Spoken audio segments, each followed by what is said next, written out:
சற்று நேர தியானத்திற்காக எடுத்துக்கொண்ட வேத பகுதி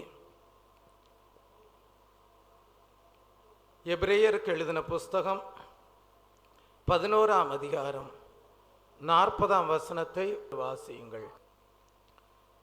அவர்கள் நம்மையல்லாமல் பூர்ணராகாதபடிக்கு விசேஷித்த நன்மையானதொன்றை தேவன் நமக்கென்று முன்னதாக நியமித்தார். கர்த்தருடைய நாமத்திற்கு மகிமை உண்டாவதாக. கடந்த வாரங்களிலே நாம் இந்த சத்திய வசனத்தின் மூலமாக தியானித்த கருத்து என்னவென்றால், பழைய ஏற்பாட்டு கால பரிசுத்தவான்களை பார்க்கிலும் புதிய ஏற்பாட்டு காலத்திலே ஜீவித்து வருகிற நமக்கு தேவன் விசேஷித்த நன்மையை வைத்திருக்கிறபடியால் அந்த விசேஷித்த நன்மையை நாம் பெற்றுக்கொள்ளும்படியாக பழைய ஏற்பாட்டு காலத்திலே ஜீவித்த பரிசுத்தவான்கள் எப்படி விசுவாசத்தினாலே தேவனுக்கு பெரிய காரியங்களை, பெரிதான கிரியைகளை செய்தார்களோ, மேன்மையான ஜீவியம் செய்தார்களோ, பரிசுத்தமாய் ஜீவித்தார்களோ, அதை பார்க்கிலும் புதிய ஏற்பாட்டு காலத்திலே ஜீவித்து வருகிற நாம் அவர்களை பார்க்கிலும் மிகவும் மேன்மையான ஜீவியம் செய்கிறவர்களாக, அவர்களை பார்க்கிலும் பூர்ண பரிசுத்தம் உள்ள ஜீவியம் செய்கிறவர்களாக, அவர்களை பார்க்கிலும் மகா பரிசுத்தமான விசுவாச ஜீவியம் செய்கிறவர்களாக தேவன் நமக்கு வைத்திருக்கிற விசேஷித்த நன்மையானதை தேவனிடத்தில் பெற்றுக்கொள்ள வேண்டும் என்று தியானித்தோம். அப்படி தியானித்த வேளையிலே பழைய ஏற்பாட்டு காலத்திலே வாழ்ந்து வந்த பரிசுத்தவான்களுடைய ஜீவியம் எப்படிப்பட்டது, எப்படி அவர்கள் ஜீவித்தார்கள், அவர்களுடைய சுபாவம் எப்படி காணப்பட்டது, அவர்கள் எப்படி தங்களுடைய விசுவாச வாழ்க்கையை மேன்மையாக ஜீவித்தார்கள் என்பதை தியானித்தோமே. ஆனால் அவர்களை பார்க்கிலும் மிக மேன்மையான ஜீவியத்தை செய்ய அது நமக்கு உதவி செய்யக்கூடியதாய் இருக்கும் என்று எண்ணி நாம் பழைய ஏற்பாட்டு காலத்திலே, மனசாட்சி காலத்திலே வாழ்ந்து வந்த பரிசுத்தவானாகிய ஆபேலை குறித்து தியானிக்க தேவன் நமக்கு கிருபை செய்தார். அப்படியே கடந்த வாரத்திலே ஆபேலுடைய ஜீவியத்திலே காணப்பட்ட 2 சுபாவங்களை குறித்து தியானிக்க தேவன் நமக்கு கிருபை செய்தார். முதல் சுபாவம் என்னவென்றால், ஆபேல் உண்மையுள்ளவனாயிருந்தான். தெய்வ பிள்ளையே, அப்படியானால் ஆபேல் எப்படி உண்மையுள்ளவனாக காணப்பட்டானோ அதை பார்க்கிலும் நாம் தேவனுடைய பார்வையிலே மிகவும் உண்மையுள்ளவர்களாக ஜீவிக்க வேண்டும் என்பதை தியானிக்க தேவன் நமக்கு கிருபை செய்தார். அவன் மேன்மையுள்ள ஒரு ஜீவியம் செய்யக்கூடியவனாய் இருந்தான் என்று 2வதாக நாம் ஆபேலை குறித்து தியானித்தோம். அப்படியே புதிய ஏற்பாட்டு காலத்திலே ஜீவித்து வருகிற நாம் ஆபேலை பார்க்கிலும் மேன்மையான ஜீவியம் செய்யக்கூடியவர்களாய் இருப்போமே. ஆனால் நமக்கு தேவன் வைத்திருக்கிற விசேஷமான நன்மையை நாம் பெற்றுக்கொள்ள தேவன் நமக்கு கிருபை செய்வார் என்பதை தியானிக்க தேவன் நமக்கு அனுகிரகம் செய்தார். பழைய ஏற்பாட்டு காலத்திலே யாக்கோபின் வம்சத்தாரை குறித்து படிக்கும்போது யூதாவின் கோத்திரத்தை குறித்து யாக்கோபு ஆசீர்வதிக்கும் போது அவர் எப்படி ஆசீர்வதித்தார் என்றால், யூதா சமாதான கர்த்தர் வருமளவும் யூதா செங்கோலை விட்டு நீங்குவதும் இல்லை என்று ஆசீர்வதிப்பதை பார்க்கிறோம். அப்படியானால் யூதா கோத்திரத்திற்கு ஆளுகை நித்திய காலமாக அதனுடைய சந்ததிக்கு உண்டென்று நாம் அறிந்து கொண்டோம். யாக்கோபனுடைய ஆசீர்வாதத்தின் மூலமாக நாம் அறிகிறோம்.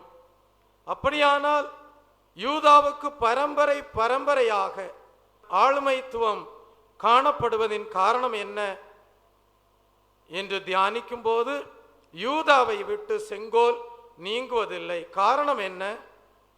ஓசியாவின் புஸ்தகம் 13ஆம் அதிகாரத்திற்கு வரும்போது யூதாவை குறித்து ஓசியா தீர்க்க தரிசனம் சொல்லும்போது எப்படி தீர்க்க தரிசனம் உரைக்கிறார் என்றால், யூதாவோவெனில் அவன் தேவனோடு அரசாண்டு பரிசுத்தவான்களோடு உண்மையுள்ளவனாய் இருந்தான் என்று யூதாவை குறித்து தீர்க்க தரிசனம் உரைக்கப்பட்டிருக்கிறது. அப்படியானால் நாம் துதி ஸ்தோத்திர பலிகளை ஏறெடுக்கக்கூடிய யூதாவாக, ஆவிக்குரிய யூதாவாக காணப்பட வேண்டுமானால் நாம் நமக்கு கொடுக்கப்பட்டிருக்கிற ஐக்கியத்திலே, நமக்கு கொடுக்கப்பட்டிருக்கிற பரிசுத்தவான்களுடைய ஐக்கியத்திலே நாம் உண்மையுள்ளவர்களாய் இருக்க வேண்டும். ஆகவேதான் அங்கே சொல்லப்பட்டிருக்கிறது, தெய்வ பிள்ளையே யூதா செங்கோலை விட்டு நீங்குவதில்லை என்று. ஆனால் அன்றைக்கு தேவனுடைய ஐக்கியத்தை விட்டு விலகின ஆதாமும் ஏவாளும் தேவனை விட்டு தூரமாய் போனார்கள். தேவனுடைய சமூகம் அந்த வேளையிலே தேவனுக்கு முன்பாக நிற்க இயலாதவர்களாக ஒளிந்து கொண்டார்கள். காரணம், அவர்களிலே தேவன் எதிர்பார்த்த உண்மை இல்லாமல் போனது. ஆகவே நாம் நம்முடைய வாழ்க்கையிலே ஆபேலை பார்க்கிலும் உண்மையுள்ளவர்களாக ஜீவிக்க வேண்டுமானால் தேவன் நமக்கு கொடுத்திருக்கிற ஐக்கியத்திலே தேவ சமூகத்தை பாதுகாத்து கொண்டு தேவனுடைய பரிசுத்தவான்களோடு உண்மையுள்ளவர்களாய் இருப்போமே ஆனால் நாம் தேவனுடைய செங்கோலை விட்டு நீங்காதவர்களாக, தேவனோடு அரசாள்கிறவர்களாக, தேவனுடைய பார்வையிலே பழையற்பாட்டு கால பரிசுத்தவான்கள் உடைய வாழ்க்கையிலே காணப்பட்ட உண்மையை பார்க்கிலும் அதிமேன்மையான உண்மையோடு ஜீவிக்க தேவன் நமக்கு கிருபை செய்வார். இந்த நாளிலே ஆபேலுடைய வாழ்க்கையிலே காணப்பட்ட மூன்றாவது சுபாவத்தை குறித்து தியானிக்க தேவன் நமக்கு கிருபை செய்வாராக. ஆதியாகமம் எழுதின புஸ்தகம் 4ஆம் அதிகாரம் 4ஆம் வசனத்திற்கு வரும்போது ஆபேலையும் அவன் காணிக்கையையும் கர்த்தர் அங்கீகரித்தார் என்று வாசிக்கிறோம். ஆபேல் தேவனால் அங்கீகரிக்கப்பட்டவனாக காணப்பட்டான். தேவனால் ஆபேல் அங்கீகரிக்கப்பட்ட ஜீவியம் செய்கிறவனாய் இருந்தான். ஆகவே அவன் பரிசுத்தவான் என்று எண்ணப்பட்டு விசுவாச வீரர்களின் பட்டியலிலே காணப்படுவதை பார்க்கிறோம். பழையற்பாட்டு காலத்திலே ஜீவித்த ஒருவன் தேவனால் அங்கீகரிக்கப்பட்டவனாய் இருந்தால் புதியற்பாட்டு காலத்திலே ஜீவிக்கிற நாமும் தேவனால் மிகவும் அங்கீகரிக்கப்பட வேண்டும் என்பதை இந்த காலை வேளையிலே தேவன் நமக்கு விளங்க செய்கிறார். புதியற்பாட்டு சபையிலே இருக்கக்கூடிய மனுஷனை தேவன் அங்கீகரிக்கும் விதத்தை நாம் படிக்கும் போது நாம் தேவனால் அங்கீகரிக்கப்பட வேண்டுமானால் நாம் எப்படி காணப்பட வேண்டும், அல்லது எப்படிப்பட்ட நிலவரத்திலே தேவன் நம்மை அங்கீகரித்தார் என்பதை நாம் இந்த காலை வேளையிலே தியானிக்கும் போது ரோமருக்கு எழுதின புஸ்தகம் 15ஆம் அதிகாரம் 15ஆம் வசனத்தை வாசிக்கும் போது, சகோதரரே, புறஜாதியாராகிய பலி பரிசுத்த ஆவியினாலே பரிசுத்தமாக்கப்பட்டு தேவனுக்கு பிரியமான பலியாகும்படிக்கு நான் தேவனுடைய சுவிசேஷ ஊழியத்தை நடத்தும் ஆசாரியனாயிருந்து புறஜாதிகளுக்கு இயேசு கிறிஸ்துவனுடைய ஊழியக்காரனாகும் பொருட்டு என்று ரோமருக்கு அப்போஸ்தலனாகிய பவுல் எழுதுவதை பார்க்கிறோம். தெய்வ பிள்ளையே, நீங்களும் நானும் தேவனால் எப்படிப்பட்ட அனுபவத்திலே அங்கீகரிக்கப்பட்டோம் என்பதை குறித்து பரிசுத்த பவுல் ரோமருக்கு எழுதுவதை பார்க்கிறோம். புதியற்பாட்டு சபையிலே உள்ள நீங்களும் நானும் தேவன் எதிர்பார்த்த பலியை செலுத்தினபடியினால்தான் நாம் இன்றைக்கு தேவனால் அங்கீகரிக்கப்பட்டு தேவ சமூகத்திலே காணப்படுகிறோம்.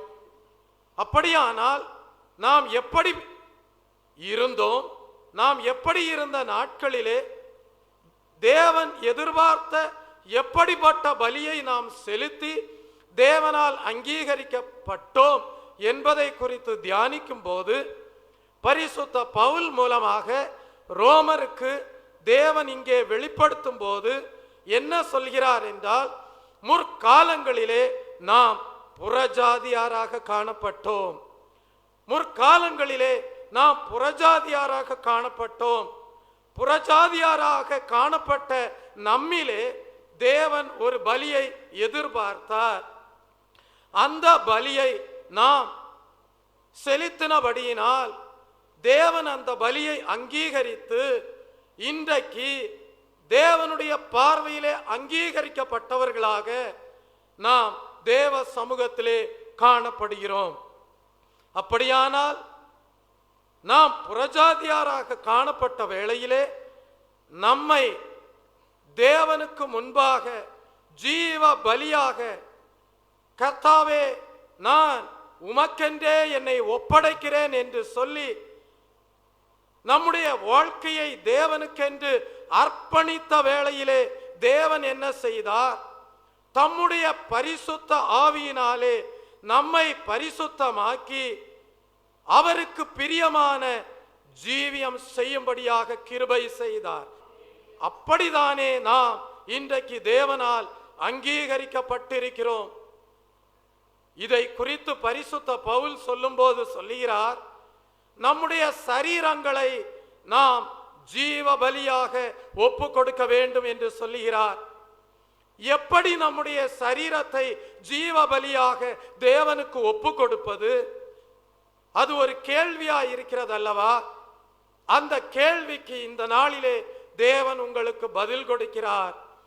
நம்மை தேவனுக்கு ஜீவ பலியாக எப்படி ஒப்பு கொடுப்பது? புறஜாதியாக காணப்பட்ட நம்மை தேவன் என்ன செய்தாராம்? அவருக்கென்று நம்மை முழுமையாக அர்ப்பணிக்க செய்தார். நம்மை முழுமையாக தேவனுக்கு ஒப்பு கொடுக்க செய்தார்.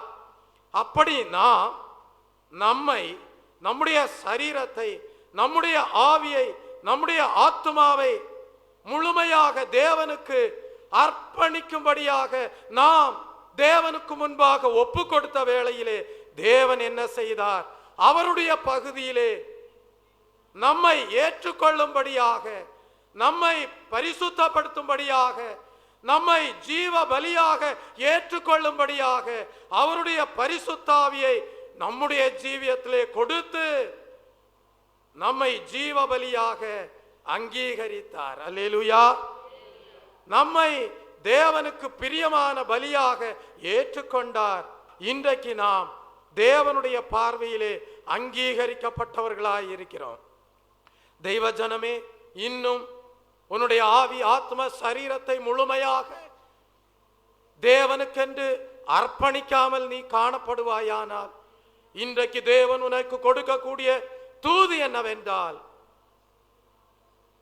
நீ தேவனுக்கு ஜீவனுள்ள பலியாகும்படியாக, நீ தேவனால் அங்கீகரிக்கப்படும்படியாக தேவன் இந்த நாளிலே உனக்கு வெளிப்படுத்துகிற சத்தியம், உன்னுடைய ஆவி, ஆத்ம, சரீரத்தை, உன்னுடைய ஜீவியத்தை முழுமையாக தேவனே உமக்கென்றே அர்ப்பணிக்கிறேன் என்று முழு இருதயத்தோடும் முழு ஆத்துமாவோடும் நீ தேவனிடத்திலே சமர்ப்பிப்பாயானால் உன்னுடைய அர்ப்பணிப்பை காண்கிற தேவன், உன்னுடைய தீர்மானத்தை அங்கீகரிக்கிற தேவன் உன்னை ஜீவ பலியாக அங்கீகரிக்கும்படியாக அவர் தம்முடைய பரிசுத்தாவி என்கிற அக்கினியை உன்னுடைய ஜீவியத்திலே வரப்பண்ணி அனுப்பி கொடுத்து உன்னை பலியாக ஏற்றுக்கொள்கிறார். அல்லேலூயா.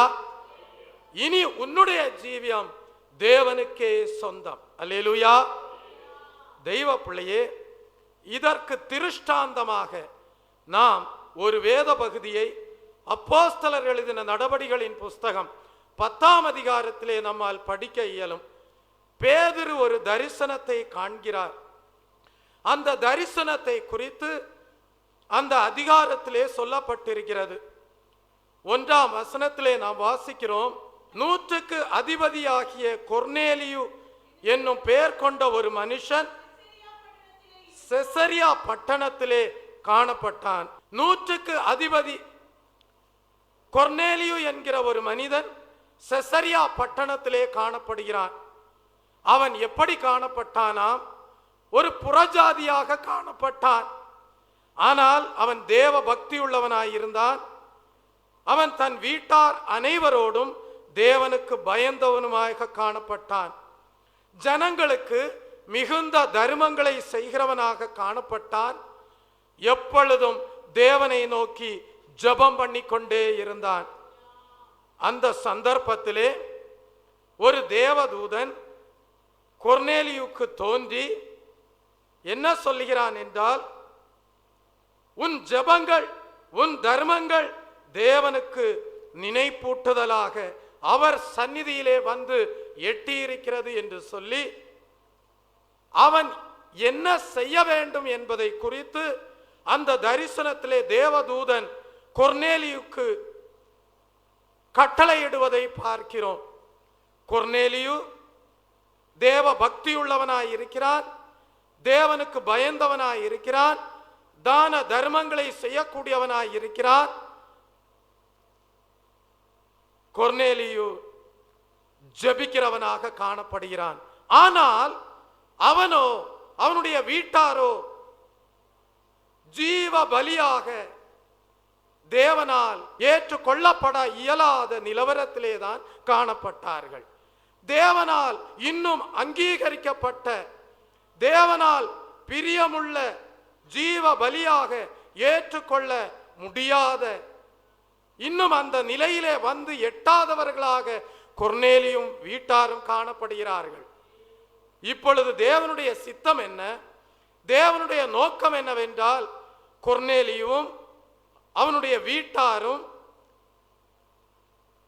தேவனுக்கு ஜீவனுள்ள பலியாக அங்கீகரிக்கப்பட வேண்டும், தேவனால் ஜீவனுள்ள பலியாக அவனுடைய குடும்பத்தார் ஏற்றுக்கொள்ளப்பட வேண்டும் என்கிற ஒரு நோக்கம், என்கிற ஒரு திட்டம் தேவனுக்குள்ளாக காணப்பட்டது. அந்த திட்டத்தை நிறைவேற்றும்படியாக, அந்த நோக்கத்தை நிறைவேற்றும்படியாக கொர்நேலியும் அவனுடைய வீட்டாரும் ஜீவனுள்ள தேவனுடைய பலியாக தேவனால் அங்கீகரிக்கப்படும்படியாக தேவன் ஒரு தேவதூதனை அவனுடைய வீட்டிற்கு அனுப்பி பேதுரு என்கிற அப்போஸ்தலனை அவன் தன்னுடைய வீட்டிலே வரவழைக்க வேண்டும்.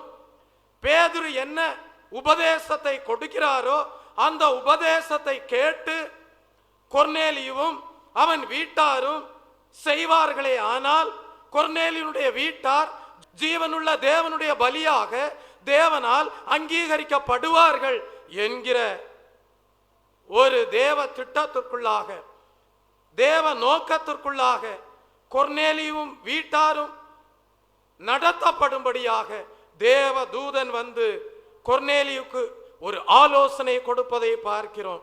அந்த ஆலோசனையின்படி கொர்நேலியு என்ன செய்கிறான் என்றால், தன்னிடத்திலே இருந்த தேவ பக்தியுள்ள தெய்வ பிள்ளையே 2 மனுஷரையும் ஒரு போர் சேவகரையும் பேதுருவை அழைப்பிக்கும்படியாக அனுப்புவதை பார்க்கிறோம். 5ஆம் வசனத்திலே வாசிக்கிறோம், தேவதூதன் கொர்நேலியுனிடத்திலே சொல்கிறான், இப்பொழுது நீ யோப்பா பட்டணத்துக்கு மனுஷரை அனுப்பி பேதுரு என்று மறுபெயர் கொண்ட சீமோனை அழைப்பி என்று ஒரு கட்டளை கொடுப்பதை பார்க்கிறோம்.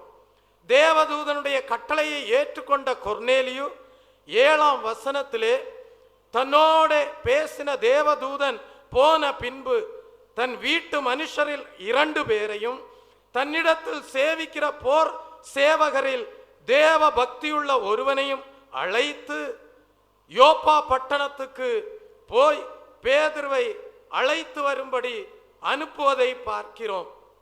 தெய்வ பிள்ளையே, அந்த சந்தர்ப்பத்திலே பேதுரு என்ன செய்து கொண்டிருக்கிறார் என்றால், 9ஆம் வசனத்திலே வாசிக்கிறோம், பேதுரு 6ஆம் மணி நேரத்திலே ஜெபம் பண்ணும்படி மேல் வீட்டிலே ஏறினான் என்று பார்க்கிறோம்.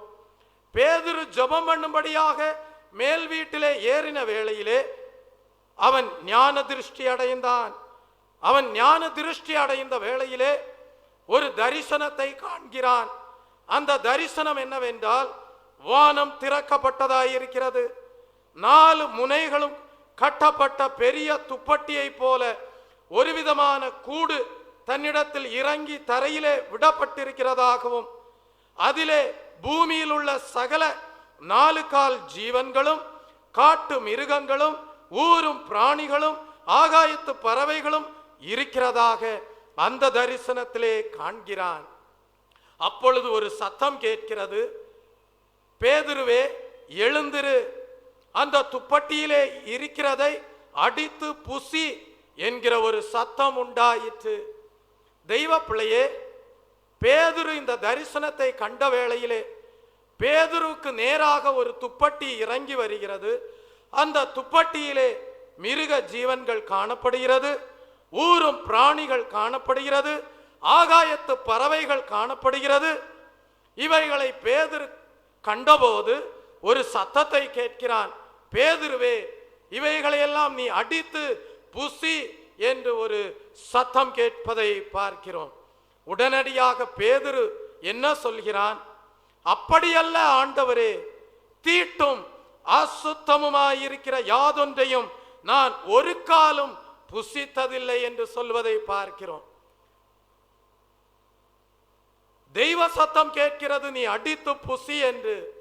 ஆனால் பேதுரு சொல்கிறான், இந்த மிருகங்கள், இந்த ஊரும் பிராணிகள், இந்த ஆகாயத்து பறவைகள் எல்லாம் தீட்டும் அசுத்தமுமானவைகள், நான் இதை ஒரு காலும் புசித்ததில்லை என்று சொல்லி அவன் சிந்தித்துக் கொண்டிருந்த வேளையிலே, தெய்வ ஜனமே,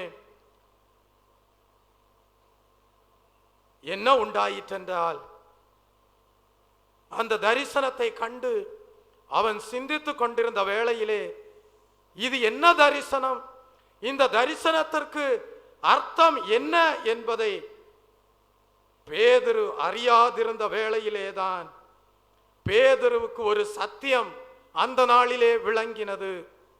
அந்த சத்தியம் என்ன தெரியுமா, தேவன் சுத்தம் பண்ணினதை மனுஷன் தீட்டு என்று எண்ணக்கூடாது. அல்லேலூயா. தேவன் சுத்தம் பண்ணினதை மனுஷன் அசுத்தம் என்று எண்ணக்கூடாது என்கிற சத்தியத்தை அன்றைக்கு பேதுரு விளங்கி கொண்டான். தெய்வ பிள்ளையே, அதை தான் 15ஆம் வசனத்திலே வாசிக்கிறோம்.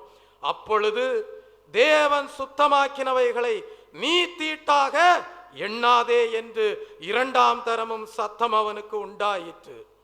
3ஆம் தரமும் அப்படியே அவனுக்கு சத்தம் உண்டாயிற்று. பின்பு அந்த கூடு வானத்துக்கு திரும்ப எடுத்து கொள்ளப்பட்டது என்று பார்க்கிறோம். பேதுருக்கு ஒரு ஆச்சரியம்.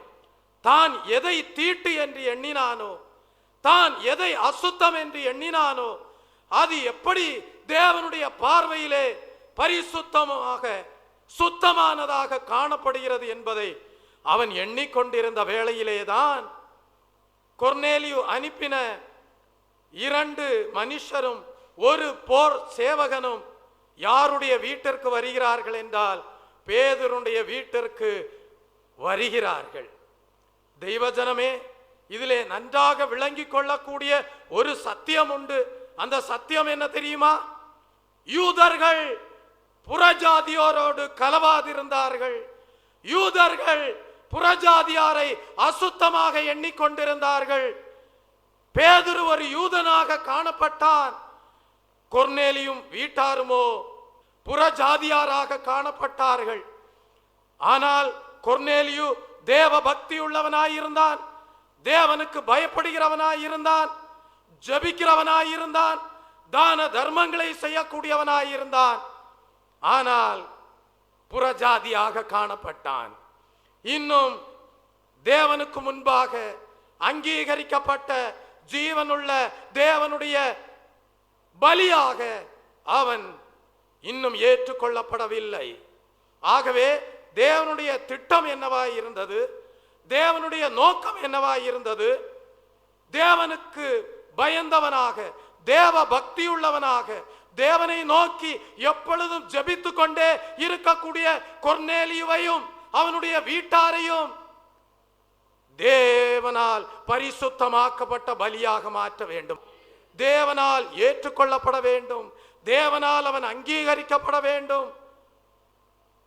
தேவனுடைய பிரியமான ஜீவனுள்ள தேவனுடைய பலியாக்க வேண்டும் என்பது தேவனுடைய திட்டமாயிருந்தது. இந்த திட்டத்தை பேதுருவின் மூலமாக நிறைவேற்ற வேண்டும்.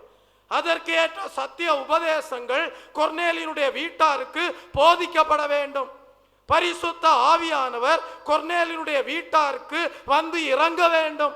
அப்பொழுதுதான் கொர்நேலியும் அவனுடைய வீட்டாரும் தேவனுக்கேற்ற ஜீவனுள்ள பலியாக மாற முடியும். இவ்வளவு பெரிய காரியத்தையும் பேதுருவின் மூலமாக தேவன் நடப்பிக்கும்படியாக ஒரு திட்டத்தை வைத்திருந்தார். ஆனால் பேதுருவோ ஒரு யூதனாக காணப்படுகிறான். யூதர்கள் புறஜாதியாரோடு சேர்ந்திருப்பதில்லை. யூதர்களோ புறஜாதியாரை ஏற்றுக்கொள்வதில்லை. யூதரோ புறஜாதிகளுடைய வீட்டிற்குள் பிரவேசிப்பதில்லை. ஆகவே இந்த இடத்திலே பேதுருவுக்கு ஒரு சத்தியத்தை தேவன் விளங்க செய்கிறார். அந்த சத்தியம் என்ன?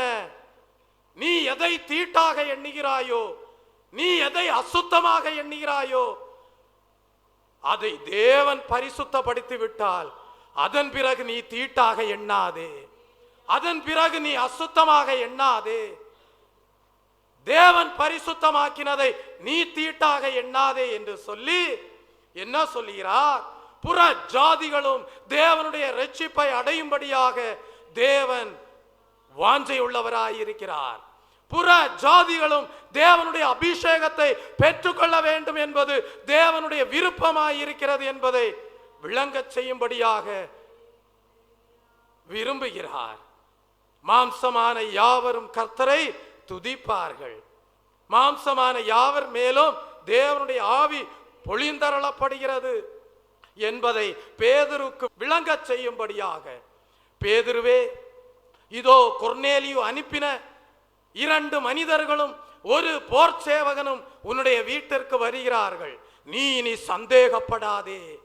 நீ இறங்கி போய் அவர்களுக்கு சொல்ல வேண்டிய காரியத்தை நீ அவர்களுக்கு போதி. அப்பொழுது அவர்கள் அதை ஏற்றுக்கொண்டு எனக்கு ஜீவனுள்ள பலியாக மாறுவார்கள். அல்லேலூயா, அல்லேலூயா, அல்லேலூயா. ஆகவே தேவன் பேசிவிட்ட பிறகு யூதனாயிருந்த பேதுருவால் மறுதலிக்க இயலவில்லை. தேவன் பேசினபடியே என்ன செய்கிறான் என்றால், அந்த 2 மனிதர்களோடு, அந்த ஒரு போர் சேவகனோடு பேதுரு யாருடைய வீட்டிற்கு கடந்து செல்கிறான் என்றால், கொர்நேலியுடைய வீட்டிற்கு கடந்து செல்வதை பார்க்கிறோம். தெய்வ பிள்ளையே, கொர்நேலியு என்ன செய்திருந்தான்? அவனுடைய வீட்டிற்கு பேதுரு வரப்போவதை அறிந்து அவனுடைய உறவின் முறையார் அனைவரையும் கூடிவரச் செய்து, அவனுடைய சிநேகிதர்கள் அனைவரையும் கூடிவரச் செய்து பேதுருவுக்காக காத்திருப்பதை பார்க்கிறோம். 24ஆம் வசனத்திலே வாசிக்கிறோம், கொர்நேலியு தன் உறவின் முறையாரையும் தன்னுடைய விசேஷித்த சிநேகிதரையும் கூடி வரவழைத்து அவர்களுக்காக காத்திருந்தான். பேதுரு கொர்நேலியுடைய வீட்டிற்குள் பிரவேசிக்கிற போது கொர்நேலியு அவனுடைய பாதத்திலே போய் விழுந்து பணிந்து கொண்டான் என்று பார்க்கிறோம். அப்பொழுது பேதுரு என்ன சொல்கிறான்? கொர்நேலியுவை தூக்கி எடுத்து, நானும் ஒரு மனுஷன்தானே என்று சொல்லிவிட்டு ஆண்டவராகிய இயேசு கிறிஸ்துவை குறித்து அங்கே போதிப்பதை பார்க்கிறோம். தெய்வ பிள்ளையே, பேதுருடைய போதகத்தை கேட்ட கொர்நேலியுடைய வீட்டார் என்ன செய்தார்கள்? ஞான ஸ்நானத்தை பெற்றுக்கொண்டார்கள். தெய்வ பிள்ளையே, 43ஆம் வசனத்திலே வாசிக்கிறோம், பேதுரு அவர்களுக்கு போதித்த ஒரு சத்தியம் என்னவென்றால், அவரை விசுவாசிக்கிறவன் எவனோ அவன் அவருடைய நாமத்தினாலே பாவ மன்னிப்பை பெறுவான் என்று தீர்க்கதரிசிகள் எல்லாரும் அவரை குறித்து சாட்சி கொடுக்கிறார்கள் என்று சொல்லி, ஆண்டவராகி இயேசு கிறிஸ்துடைய இரக்கத்தை குறித்து, ஆண்டவராகி இயேசு கிறிஸ்துடைய கிருபையை குறித்து, ஆண்டவராகிய இயேசு கிறிஸ்து எப்படி ஒவ்வொரு மனிதனுடைய பாவத்தையும் மன்னித்து பாவ மன்னிப்பை உண்டாக்குகிறார் என்பதை குறித்து அங்கே போதிப்பதை பார்க்கிறோம். அவனுடைய போதகத்தை கேட்ட அனைவர் மேலும் பரிசுத்த ஆவியானவர் வந்து இறங்கினார். அல்லேலூயா, அல்லேலூயா, அல்லேலூயா. இது ஒரு பெரிய ஆச்சரியமாயிருக்கிறது. அந்த ஆச்சரியம் என்ன? பேதுருவோடு வந்திருந்த விருத்த சேதனம் பண்ணப்பட்டவர்கள் புறஜாதியார் மேல் பரிசுத்த ஆவியானவர் ஊற்றப்படுவதை கண்டு வியந்து போனார்கள். தெய்வ பிள்ளையே, அதைத்தான் 46ஆம் வசனத்திலே வாசிக்கிறோம். பேதுருவோடே கூட வந்திருந்த விருத்த சேதனமுள்ள விசுவாசிகள் கேட்கும் போது பரிசுத்த ஆவியின் வரம் புறஜாதிகள் மேலும் பொழிந்தருளப்பட்டதை குறித்து பிரமித்தார்கள். ஆம் தெய்வ பிள்ளையே, 45ஆம் வசனத்திலே புறஜாதியார் பல பாஷைகளை பேசுகிறதையும் தேவனை புகழுகிறதையும் பேதுருவோடு வந்திருந்த விருத்த சேதனம் பண்ணப்பட்டவர்கள் கேட்டார்கள். பேதுரு என்ன செய்தான்?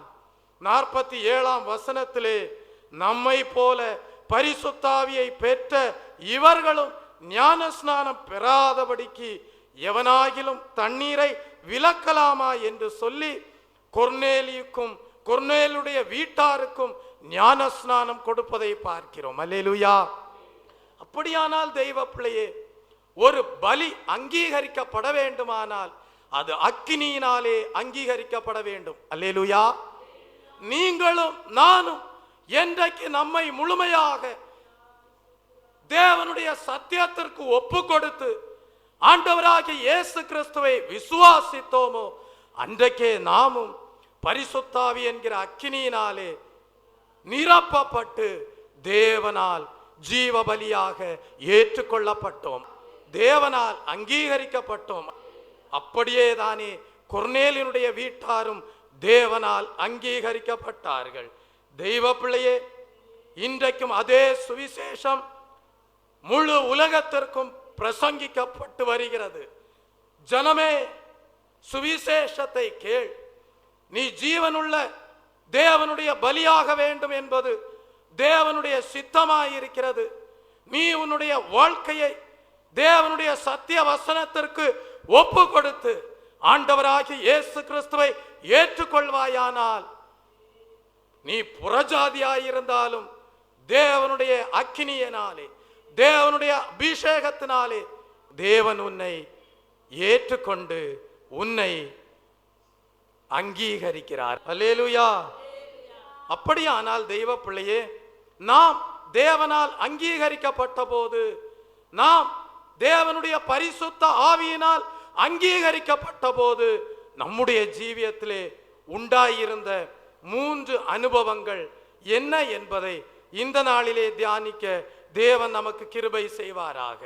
நாம் புறஜாதியாராயிருந்தோம், நாம் தேவனுடைய சத்திய வசனத்தை கேட்டோம், தேவனால் பாவ மன்னிப்பை பெற்றுக்கொண்டோம், நாம் ரட்சிப்பை பெற்றுக்கொண்டோம், நாம் தேவனால் ஒரு புதிய உடன்படிக்கைக்குள் கடந்து வரும்படியாக ஞான ஸ்நானத்தை பெற்றுக்கொண்டோம்.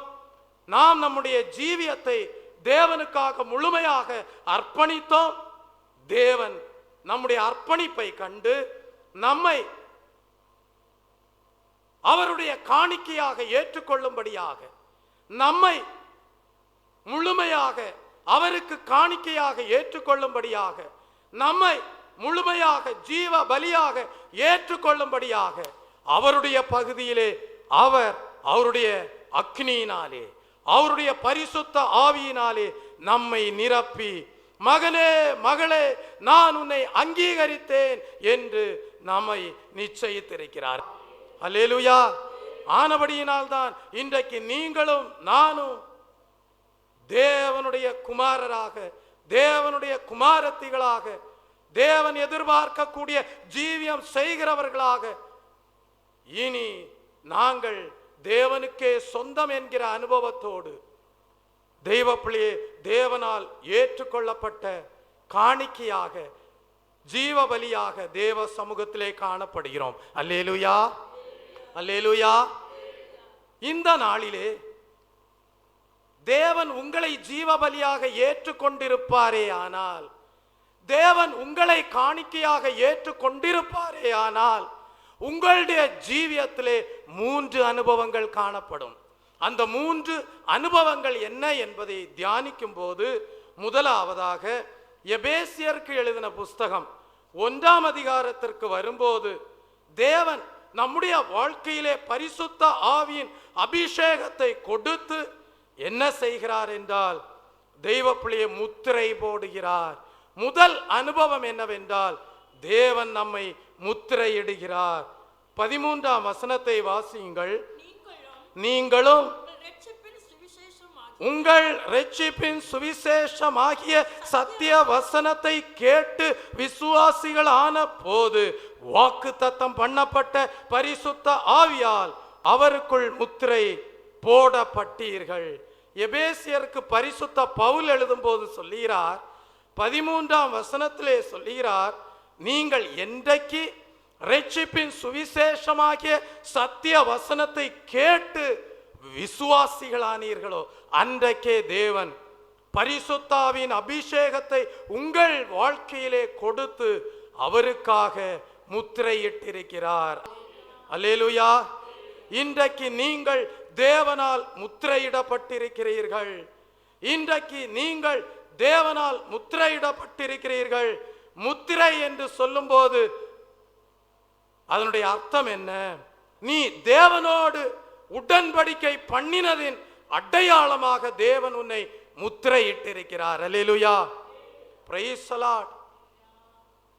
கிறிஸ்து சபையோடு பண்ணின உடன்படிக்கையின் அடையாளமாக இன்றைக்கு பரிசுத்தாவின் முத்திரை சபையில் இருக்கிற தேவ ஜனங்களுக்கு தேவன் இட்டிருக்கிறார். அல்லேலூயா. நீ உண்மையாகவே ஜீவனுள்ள தேவனுடைய பலியாக, காணிக்கையாக தேவனால் அங்கீகரிக்கப்பட்டிருப்பாயானால் உன்னுடைய ஜீவியத்திலே ஒரு அடையாளம் காணப்படும். அந்த அடையாளம் என்ன? ஒரு முத்திரை காணப்படும். அல்லேலூயா. நீ பரிசுத்த ஆவியை பெற்றுக்கொள்ளும் போது உன்னிலே ஒரு முத்திரை காணப்படும். அந்த முத்திரை என்ன? இவன் என் நேசகுமாரன். அல்லேலூயா. இவள் என் நேசகுமாரத்தி. அல்லேலூயா. Praise the Lord. அந்த முத்திரை உன்னிலே காணப்படும். உன்னை பிரியமானவனாக, உன்னை பிரியமானவளாக தேவன் ஏற்றெடுத்திருக்கிறார், முத்திரையிட்டிருக்கிறார். அல்லேலூயா. இரண்டாவது அனுபவம் என்ன? எபேசியருக்கு எழுதின புஸ்தகம் 1ஆம் அதிகாரம் 14ஆம் வசனத்திற்கு வரும்போது தேவன் என்ன செய்கிறார்? அவருடைய மகிமைக்கு புகழ்ச்சியாக உங்களை ஏற்படுத்துகிறார்.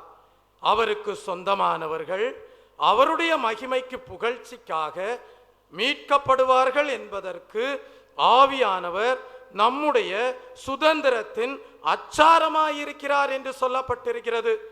எபேசியருக்கு பரிசுத்த பவுல் எழுதும் போது சொல்லுகிறார், நீங்கள் என்றைக்கு தேவனால் அங்கீகரிக்கப்பட்டீர்களோ, என்றைக்கு நீங்கள் தேவனால் ஏற்றுக்கொள்ளப்பட்டீர்களோ, என்றைக்கு நீங்கள் தேவனால் முழுமையாக தேவனுடைய காணிக்கையாக, தேவனுடைய பார்வையிலே ஜீவனுள்ள பலியாக ஏற்றுக்கொள்ளப்பட்டீர்களோ, அன்றைக்கு தேவன் தம்முடைய பரிசுத்தாவியை உங்கள் ஜீவியத்திலே கொடுத்து என்ன செய்திருக்கிறார் என்றால், அவருடைய மகிமைக்கு புகழ்ச்சியாக உங்களை ஏற்படுத்தி இருக்கிறார். அல்லேலூயா. அல்லேலூயா. அல்லேலூயா. ஆம் தெய்வ பிள்ளையே, நீங்கள் அங்கீகரிக்கப்பட்டிருக்கிறீர்கள் என்பதை தேவன் எதனால் விளங்க செய்கிறார் என்றால், அவருடைய மகிமையை உங்களுக்கு கொடுக்கிறார். அல்லேலூயா. தேவன் உங்களுக்கு கொடுத்திருக்கிற அபிஷேகம் மகிமையின் அபிஷேகம். அல்லேலூயா. தேவன் உங்களை என்றைக்கு அபிஷேகம் பண்ணினாரோ அன்றைக்கு உங்களுக்குள்ளே ஒரு மகிமை காணப்படுகிறது. அல்லேலூயா. தேவனுடைய மகிமை உங்களிலே காணப்படுகிறது. அல்லேலூயா.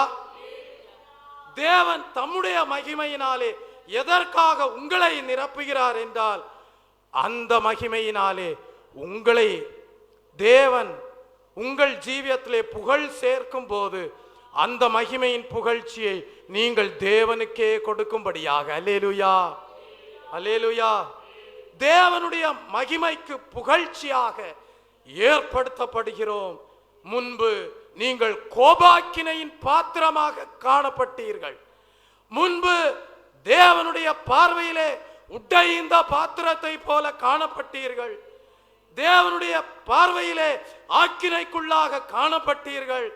ஆனால் என்றைக்கு நீங்கள் உங்கள் ஜீவியத்தை தேவனுக்கென்று அர்ப்பணித்தீர்களோ அன்றைக்கே தேவன் உங்களை ஜீவ பலியாக ஏற்றுக்கொள்ளும்படியாக அவருடைய அபிஷேகத்தை கொடுத்து உங்களை மகிமைப்படுத்தி இருக்கிறார். அல்லேலூயா. இன்றைக்கு நீ கோபாக்கினையின் பாத்திரம் அல்ல, இன்றைக்கு நீ மகிமையின் பாத்திரம். தேவனுடைய பார்வையிலே நீ மகிமையின் பாத்திரமாயிருக்கிறாய். அல்லேலூயா. ஆகவேதான் பரிசுத்த பவுல் எழுதுகிறார், முன்பு நீங்கள் கோபாக்கினையின் பாத்திரமாயிருந்தீர்கள். கோபாக்கினையின் பாத்திரமாயிருந்த உங்கள் வாழ்க்கையை தேவன் மகிமையின் பாத்திரமாய் மாற்றி இருக்கிறார். அவருடைய அபிஷேகத்தை கொடுத்து அவருடைய அக்கினியை உன் ஜீவியத்திலே கொடுத்து உன்னை மகிமையின் பாத்திரமாக மாற்றி இருக்கிறார். அந்த மகிமை, அந்த தேவ மகிமை, அந்த கிறிஸ்துவின் மகிமை உன் ஜீவியத்திலே தேவன் கொடுத்திருப்பதன் நோக்கம் என்ன?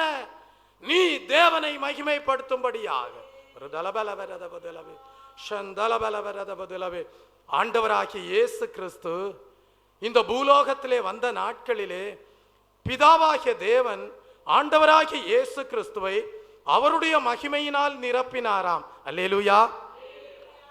பிதாவாகிய தேவன் குமாரனாகிய கிறிஸ்துவை அவருடைய மகிமையினால் நிரப்பின வேளையிலே குமாரனாகிய கிறிஸ்து என்ன செய்தாராம்? எல்லாவற்றிலேயும் மகிமையை கொடுத்த பிதாவை மகிமைப்படுத்தினார். அல்லேலூயா. இன்றைக்கு அதே சத்தியம்தான் உங்களுக்கு போதிக்கப்படுகிறது. உங்களை தேவன் ஜீவ பலியாக அங்கீகரித்து, உங்களை தேவன் ஜீவ பலியாக ஏற்றுக்கொண்டு, உங்களை தேவன் பிரியமானவர்களாக முத்திரையிட்டிருப்பாரே, ஆனால் உன்னுடைய வாழ்க்கையிலே தேவன் பரிசுத்தாவியின் மூலமாக மகிமை அடைய செய்திருக்கிறார். அல்லேலூயா. தேவன் எதற்காக உன்னை மகிமைப்படுத்தி இருக்கிறார் என்றால் உன்னை நீ மேன்மைப்படுத்தும்படியாக அல்ல, தேவன் கொடுத்த மகிமையினாலே நீ தேவனை மகிமைப்படுத்தும்படியாக. ஆகவேதான் ஆண்டவர் சொன்னார், என்னை கனம் பண்ணுகிறவர்களை நானும் கனம் பண்ணுவேன். நீ தேவனை கனம் பண்ணி கொண்டிருக்க நீ தேவனை மகிமைப்படுத்தி கொண்டே இருக்க தேவன் உன்னை கனப்படுத்துகிறார், தேவன் உன்னை மகிமைப்படுத்துகிறார். அல்லேலூயா. அப்படிதான் ஆண்டவராகிய இயேசு கிறிஸ்து இந்த பூலோக நாட்களிலே பிதாவாகிய தேவனை நோக்கி விண்ணப்பம் பண்ணுகிறவராயிருந்தார்.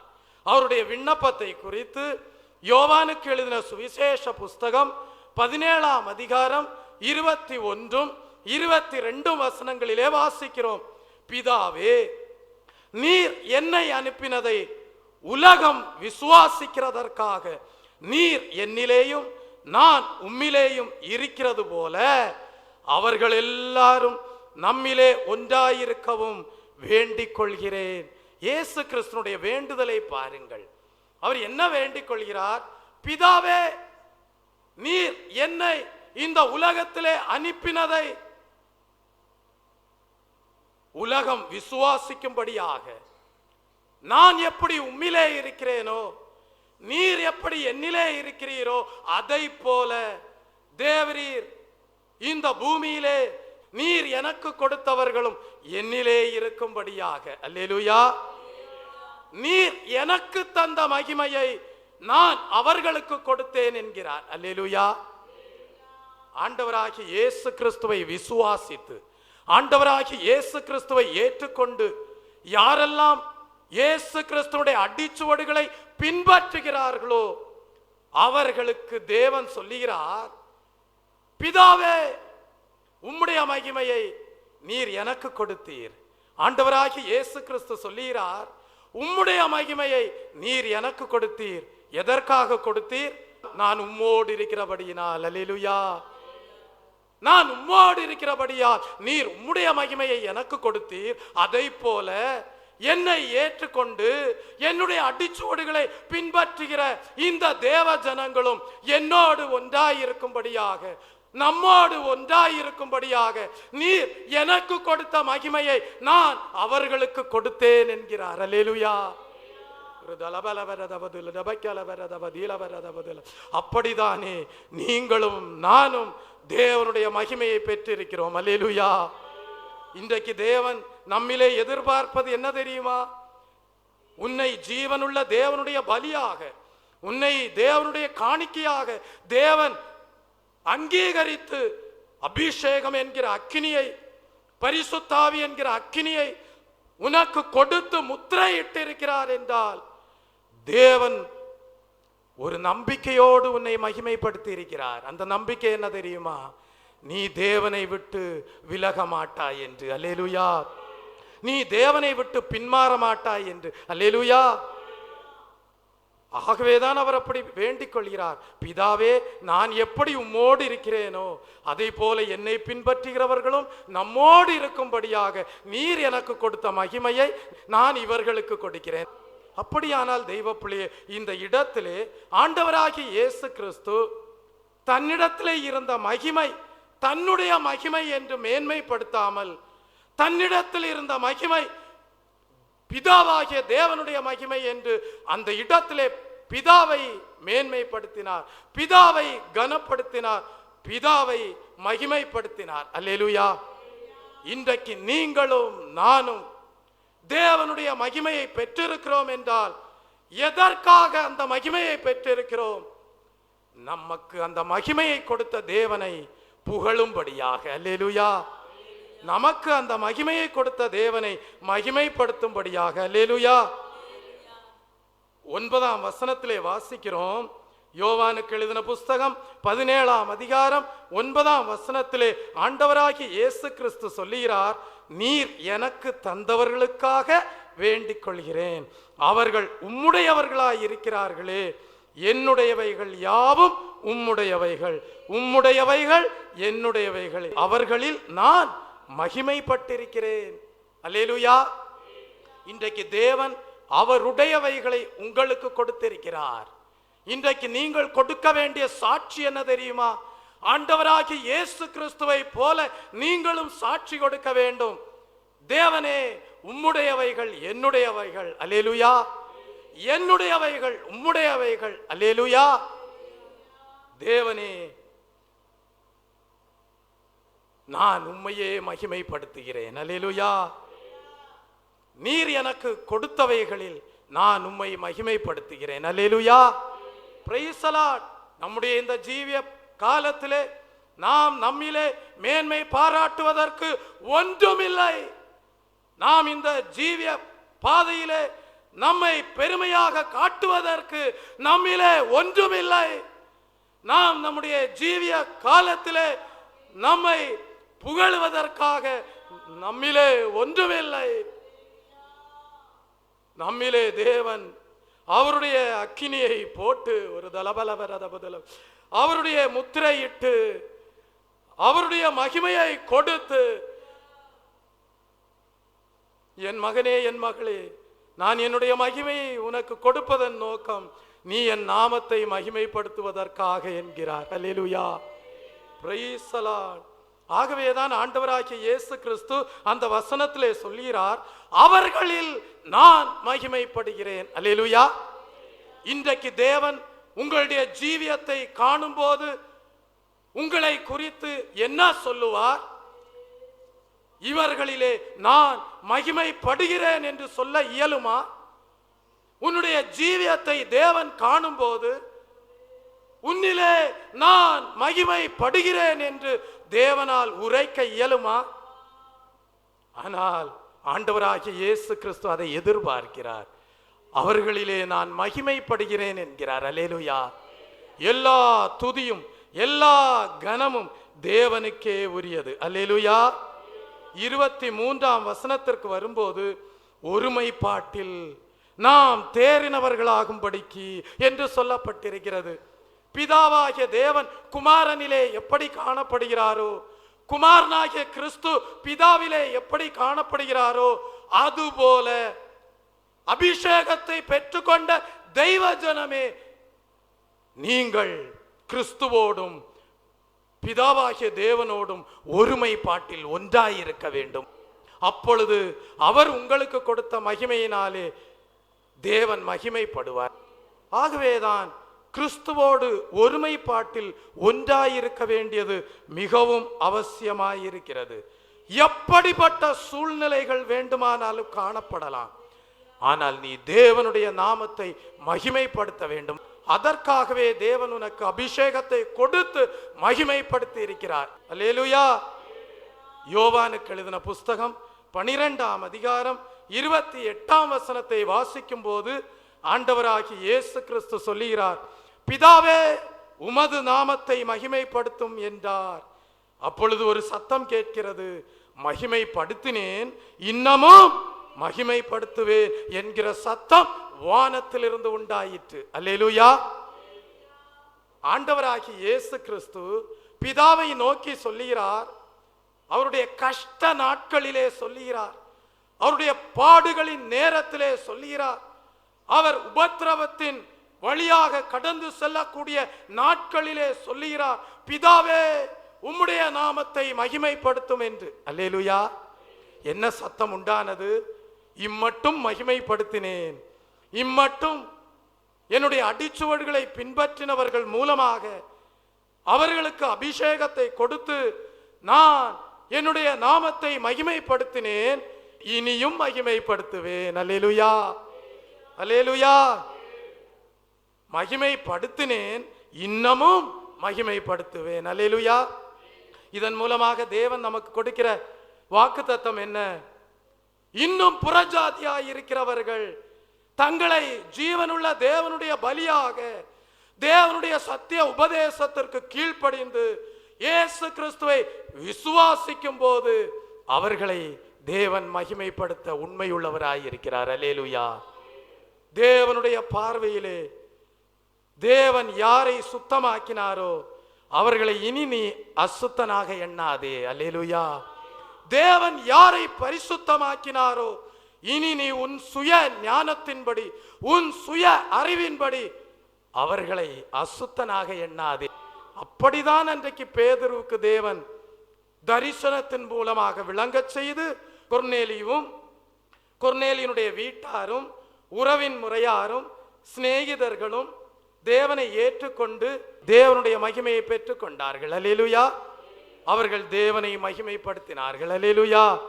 Price the Lord. இந்நாட்களிலே முதலாவது, நீங்கள் ஜீவனுள்ள தேவனுடைய பலியானால் உங்களை தேவன் பரிசுத்த ஆவியினாலே முத்திரையிட்டிருக்கிறார் என்பதை மறவாதேயுங்கள்.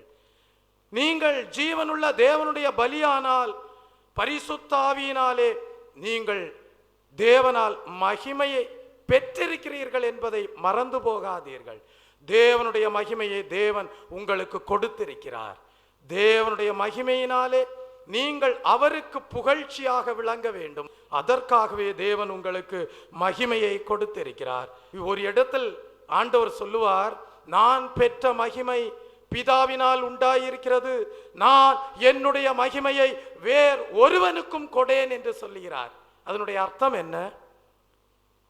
நான் பெற்ற மகிமை பிதாவினால் உண்டாயிருக்கிறது என்று சொல்லிவிட்டு சொல்லுகிறார், நான் பெற்ற மகிமையை, நான் என்னுடைய மகிமையை வேறு ஒருவனுக்கும் கொடேன் என்று சொல்லுகிறார். அதனுடைய அர்த்தம் என்ன?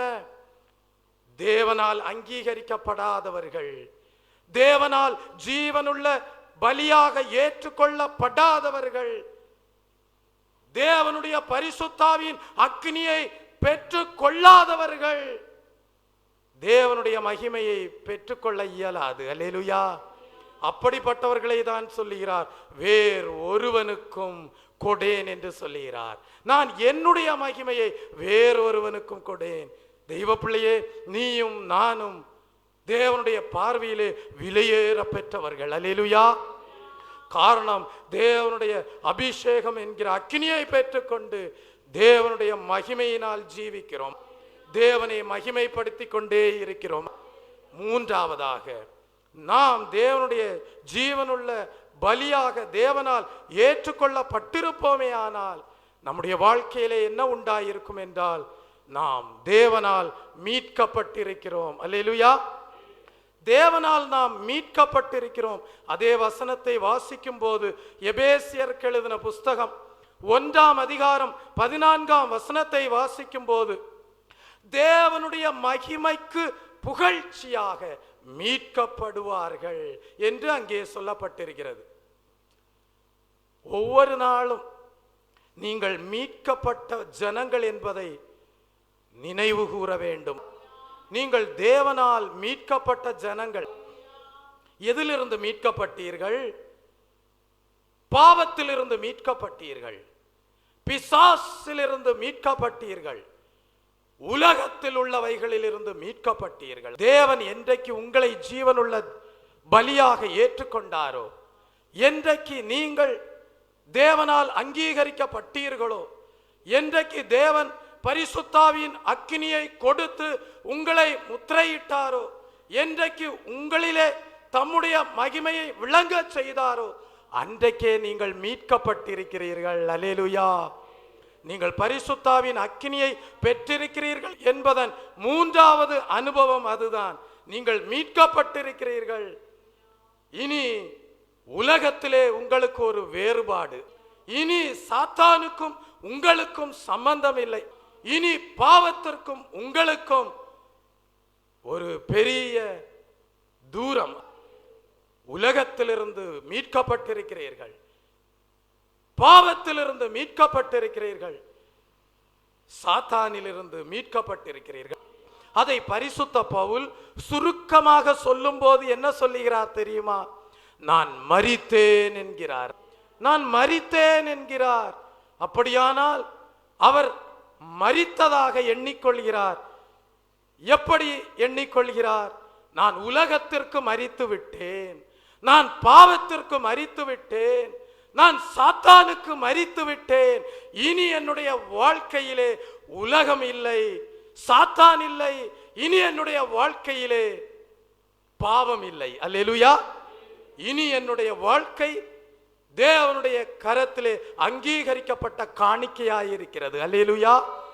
இனி என்னுடைய ஜீவியம் தேவனுடைய பார்வையிலே அங்கீகரிக்கப்பட்ட ஜீவ பலியாயிருக்கிறது. அல்லேலூயா. நீ மணவாட்டியாம் சபையிலே அபிஷேகம் பண்ணப்பட்ட விசுவாசியாய் இருப்பாயானால் நீ தேவனால் முத்திரையிடப்பட்டிருக்கிறாய். நீ தேவனால் மகிமை அடைந்திருக்கிறாய். அது மாத்திரமல்ல, நீ தேவனால் மீட்கப்பட்டிருக்கிறாய்.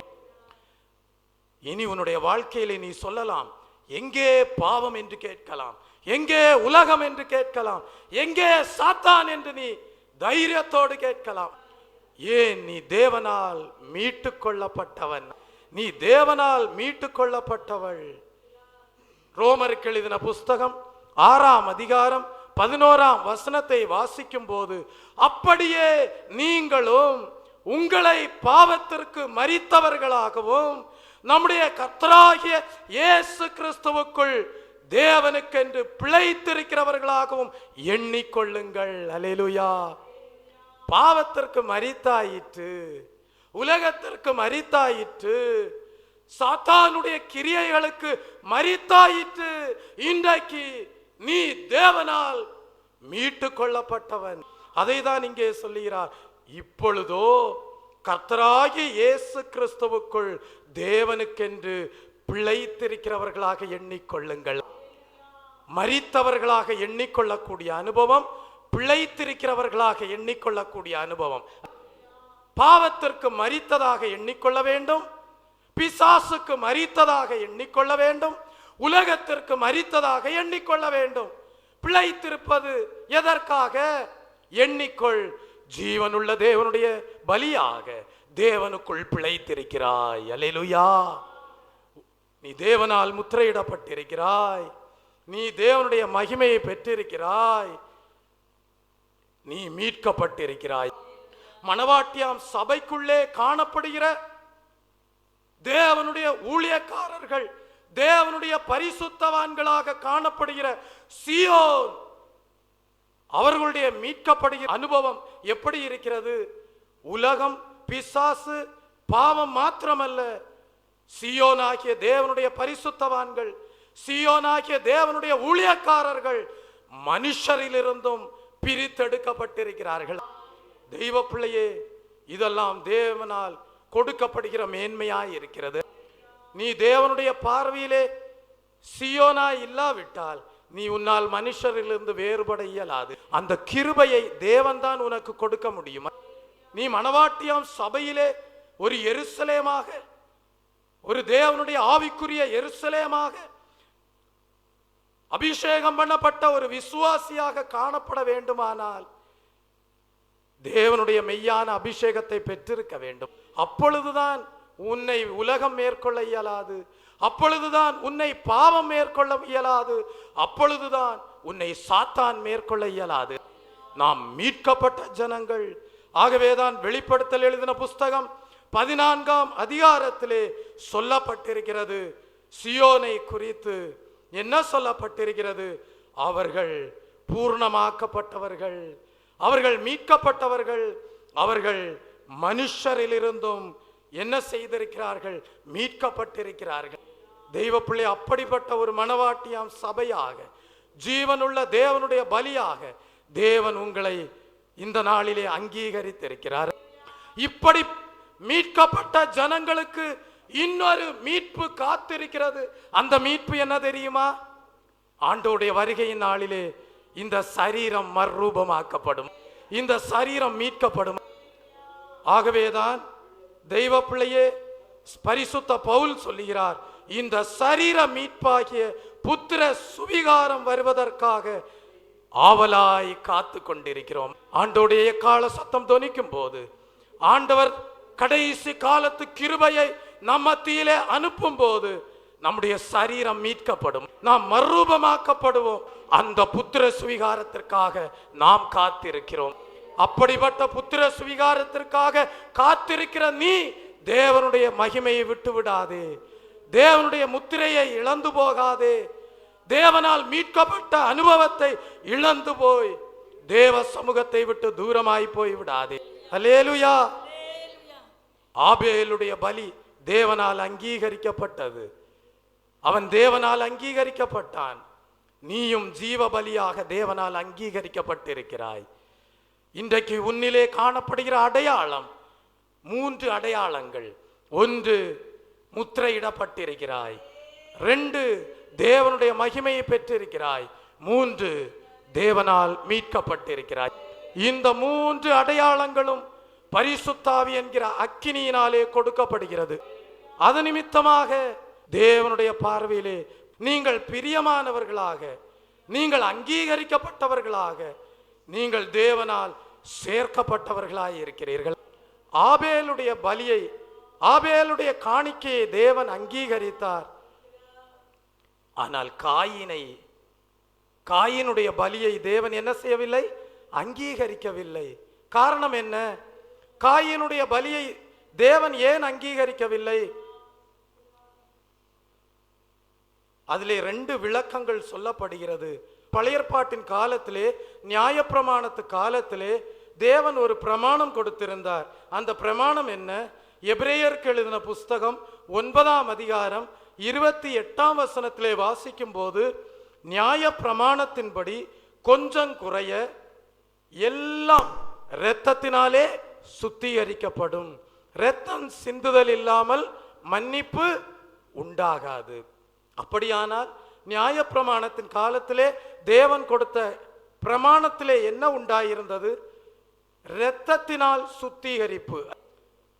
ஆகவே ஒரு விளக்கம், அது என்ன விளக்கம் என்றால், காயினுடைய பலியிலே இரத்தம் இல்லை, ஆனால் ஆபேலுடைய பலியிலே என்ன காணப்பட்டது? இரத்தம் காணப்பட்டது. ஆகவே அந்த இரத்தத்தினால் உண்டான பலியை தேவன் அங்கீகரித்தார். இன்னொரு விளக்கம், அது மேன்மையான விளக்கமாய் இருக்கிறது. அந்த விளக்கம் என்ன தெரியுமா? தெய்வ பிள்ளையை நாம் பலி செலுத்தும் போது மனப்பூர்வமான இருதயத்தை தேவன் எதிர்பார்க்கிறார். Price the Lord. அப்படியானால் யாத்ராகமம் எழுதின புஸ்தகம் 25ஆம் அதிகாரம் 2ஆம் வசனத்தை வாசிக்கும் போது கர்த்தர் மோசேயிடத்திலே அதைத்தான் சொல்லுகிறார். மனப்பூர்வமாய் உற்சாகத்துடன் கொடுப்பவன் எவனோ அவனிடத்தில் எனக்கு காணிக்கையை வாங்குவீர்களாக. Price the Lord. இதை குறித்து புதிய ஏற்பாட்டிலே என்ன வாசிக்கிறோம்? விசனமாயும் அல்ல, கட்டாயமாயும் அல்ல, மனப்பூர்வமாய் உற்சாகமாய் கர்த்தருக்கென்று செய்யுங்கள். அதாவது என் சகோதரன் செஞ்சுட்டானே அப்படின்றதுக்காக நீ செய்யாத. எல்லாரும் காணிக்க தேவனுக்கு கொடுக்கிறாங்களே, எல்லாரும் தேவனுக்கு பலி செலுத்துகிறார்களே என்று சொல்லி நீ செலுத்தாத. நீ உண்மையாகவே தேவனுக்கு ஜீவனுள்ள பலியாகும்படியாக மனப்பூர்வமாக உற்சாகமாக தேவனுக்கு கொடு என்று சொல்கிறார். அப்படிதான் அன்றைக்கு ஆபேல் என்ன செய்தானா? ஆட்டு மந்தைகளிலே தலையீற்றுகளிலே கொழுமையானவைகளை யாருக்கு கொடுத்தான்? கர்த்தருக்கு காணிக்கையாக கொடுத்தான். ஆனால் காயினை பற்றி என்ன சொல்லப்பட்டிருக்கிறது தெரியுமா? சில நாளைக்கு பின்பு காயினும் நிலத்தின் கனிகளிலே தேவனுக்கு காணிக்கை செலுத்தினான் என்று சொல்லப்பட்டிருக்கிறது. ஆனால் ஆபேலை குறித்து சொல்லப்பட்டிருக்கிறது, ஆபேல் ஆட்டு மந்தைகளிலே தலையீற்றுகளிலேயே கொழுமையானவைகளை தேவனுக்கு காணிக்கையை செலுத்தினான். அப்படின்னா அவன் மேன்மையானதை தெரிந்தெடுத்து தேவனுக்கு கொடுத்தான். தலையீற்றுகளிலேயே கொழுமையானவைகளை தெரிந்தெடுத்து தேவனுக்கு கொடுத்தான். ஆனால் காயினை பற்றி என்ன சொல்லப்பட்டிருக்கிறது? சில நாளைக்கு பின்பு, ஒருவேளை அவன் தன் சகோதரனாகிய ஆபேல் காணிக்கை கொடுப்பதை கண்டு தானும் தேவனுக்கு காணிக்கை கொடுக்க வேண்டும் என்று மனப்பூர்வம் இல்லாமல் உற்சாகம் இல்லாமல் நிலத்தின் கனிகளிலே கொஞ்சம் கொண்டு வந்து காணிக்கையாக கொடுத்திருக்கலாம். ஆனால் யாருடைய காணிக்கையை தேவன் அங்கீகரித்தார்? ஆபேலுடைய காணிக்கையை தேவன் அங்கீகரித்தார். இதன் மூலமாக பரிசுத்த பவுல் நமக்கு விளக்குகிற சத்தியம் என்னவென்றால், நீங்கள் எதை செய்தாலும் மனப்பூர்வமாய் கர்த்தருக்கென்று செய்யுங்கள். நீங்கள் மனப்பூர்வமாய் தேவனுக்கென்று செய்யாவிட்டால் அது தேவனால் அங்கீகரிக்கப்படாது. அங்கே தேவனுடைய அபிஷேகத்தை நீங்கள் உணரவும் முடியாது. உங்களுக்கு தெரியும் நன்றாக, ஒரு தேவாலயத்திலே ஆண்டவராகிய இயேசு கிறிஸ்து காணப்பட்டார். அந்த இடத்திலே ஒரு விதவை காணப்பட்டாள். அநேகர் கடந்து வந்து காணிக்கைகளை செலுத்தினார்கள். ஆனால் ஒரு விதவை தன்னிடத்தில் இருந்த 2 காசுகளையும் அப்படியே கொண்டு வந்து மனப்பூர்வமாய் காணிக்கை செலுத்தினாள். அவள் தன்னிடத்தில் இருந்த அனைத்தையும் முழுமையாக தேவனுக்கென்று அர்ப்பணித்தாள். ஆண்டவராகிய இயேசு கிறிஸ்து அந்த விதவையை குறித்து சாட்சி கொடுத்தார். நம்முடைய கண்களை மூடுவோம். விசனமாயும் அல்ல, கட்டாயமாயும் அல்ல, மனப்பூர்வமாய் உற்சாகமாய் கர்த்தருக்கென்று செய்யுங்கள். ஒரு மனப்பூர்வமாய் யார் தேவனுக்கு ஒப்பு கொடுக்கிறார்களோ, மனப்பூர்வமாய் யார் தேவனுக்கு அர்ப்பணிக்கிறார்களோ, மனப்பூர்வமாய் யார் தேவனுக்கு கொடுக்கிறார்களோ அதை தேவன் ஏற்றுக்கொள்கிறார், அங்கீகரிக்கிறார். ஒரு தலபலபரதபதிலபே சந்தலபலபரதபதிலபே. கர்த்தாவே, எங்களுடைய ஜீவியமானது உம்முடைய பார்வையிலே முழுமையாக ஏற்றுக்கொள்ளப்படட்டும் என்று சொல்லி இந்த வேளையிலே அப்படியே அர்ப்பணித்துக் கொள்ளுங்கள். பரிசுத்த ஆவியின் அபிஷேகத்தை பெற்றுக் கொள்ளுங்கள். தேவனால் ஆபேலுடைய பலி எப்படி ஏற்றுக்கொள்ளப்பட்டதோ, ஆபேலுடைய காணிக்கை எப்படி தேவனால் அங்கீகரிக்கப்பட்டதோ, அதை பார்க்கிலும் உங்களுடைய பலி தேவனால் அங்கீகரிக்கப்படும்படியாக, உங்களுடைய காணிக்கை தேவனால் அங்கீகரிக்கப்படும்படியாக இந்த வேளையிலே சமர்ப்பியுங்கள். நிச்சயமாகவே விசேஷித்த நன்மையானது தேவன் உங்களுக்கு கொடுக்கிறார். ஒரு தலபல வரதபதிலபே சந்தல பல வரதபதிலபகல வரதபதிலபரதபதிலபே. அபிஷேகித்து அணைப்பவரே, ஆறுதல் நாயகனே, அபிஷேகித்து அணைப்பவரே, ஆறுதல் நாயகனே, உம்மை எப்படி நான் பாடுவேன், என்ன சொல்லி நான் துதிப்பேன், உம்மை எப்படி நான் பாடுவேன், என்ன சொல்லி நான் துதிப்பேன். உந்தன் பாதம் அமர்ந்திருந்து ஓயாமல் முத்தம் செய்கிறேன். உந்தன் பாதம் அமர்ந்திருந்து ஓயாமல் முத்தம் செய்கிறேன். ஐயா எப்படி நான் பாடுவேன், என்ன சொல்லி நான் துதிப்பேன். உம்மை எப்படி நான் பாடுவேன், என்ன சொல்லி நான் துதிப்பேன். என்னை விட்டு எடுபடாத நல்ல பங்கு நீதானையா. என்னை விட்டு எடுபடாத நல்ல பங்கு நீதானையா. உம்மை எப்படி நான் பாடுவேன், என்ன சொல்லி நான் துதிப்பேன். எப்படி நான் பாடுவேன், என்ன சொல்லி நான் துதிப்பேன். தேவனுக்கு உங்களை ஒப்பு கொடுங்கள், அவருடைய அபிஷேகத்திற்கு ஒப்பு கொடுங்கள்.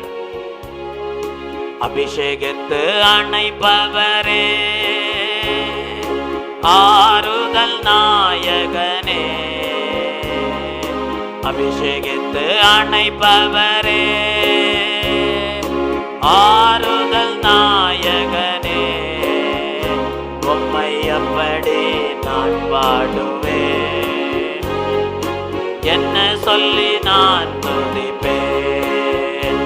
உம்மை எப்படி நான் பாடுவேன், என்ன சொல்லி நான் துதிப்பேன்.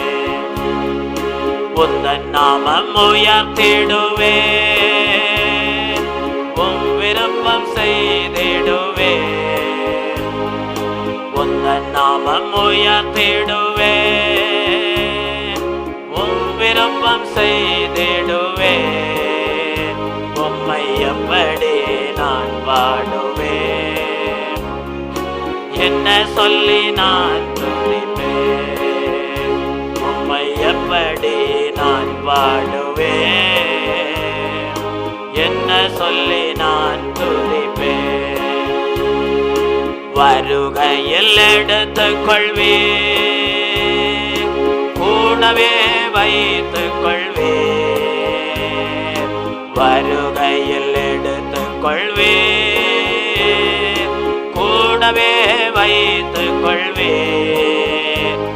உம்மை எப்படி நான் பாடுவேன், என்ன சொல்லி நான் துதிப்பேன். உம்மை எப்படி நான் பாடுவேன், என்ன சொல்லி நான் துதிப்பேன். என்ன சொல்லி நான் துதிப்பேன், என்ன சொல்லி நான் துதிப்பேன். அல்லேலூயா, அல்லேலூயா, அல்லேலூயா. தேவன் அவருடைய அபிஷேகத்தினாலே நம்மை முத்திரையிட்ட தயவுக்காக ஸ்தோத்தரிப்போம். ஸ்தோத்ரம், ஸ்தோத்ரம், ஸ்தோத்ரம். தேவன் அவருடைய அபிஷேகத்தினாலே நம்மை மகிமைப்படுத்தின தயவுக்காக ஸ்தோத்தரிப்போம். ஸ்தோத்ரம், ஸ்தோத்ரம். தேவன் அவருடைய அபிஷேகத்தினாலே நம்மை மீட்ட தயவுக்காக ஸ்தோத்தரிப்போம். ஸ்தோத்ரம், ஸ்தோத்ரம், ஸ்தோத்ரம். நம்மை ஜீவ பலியாக தேவன் அங்கீகரித்த தயவுக்காக ஸ்தோத்தரிப்போம். ஸ்தோத்ரம், ஸ்தோத்ரம், ஸ்தோத்ரம், ஸ்தோத்ரம், ஸ்தோத்ரம். என் ஆத்மாவே கர்த்தரை ஸ்தோத்திரி, என் உள்ளமையுடைய பரிசுத்த நாமத்தை ஸ்தோத்திரி. என் ஆத்மாவே கர்த்தரை ஸ்தோத்திரி, அவர் செய்த சகல உபகாரங்களை மறவாதே. ஆமென். நம்முடைய கர்த்தராகிய இயேசு கிறிஸ்துடைய கிருபையும் பிதாவாகிய தேவனுடைய அன்பும் பரிசுத்த ஆவியானுடைய ஐக்கியமும் இன்றும் என்றும் சதா காலங்களிலும் நம் அனைவரோடும் நம்முடைய குடும்பங்களோடும் சபையாரோடும் இருப்பதாக. அல்லேலூயா, அல்லேலூயா, அல்லேலூயா, அல்லேலூயா, அல்லேலூயா, அல்லேலூயா, அல்லேலூயா, அல்லேலூயா, அல்லேலூயா,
தாமே உங்களை அங்கீகரித்து ஜீவனுள்ள தேவனுடைய பலியாக அவருடைய வருகை நாளுக்கு உங்களை ஆயத்தப்படுத்தி ஆசீர்வதிப்பாராக.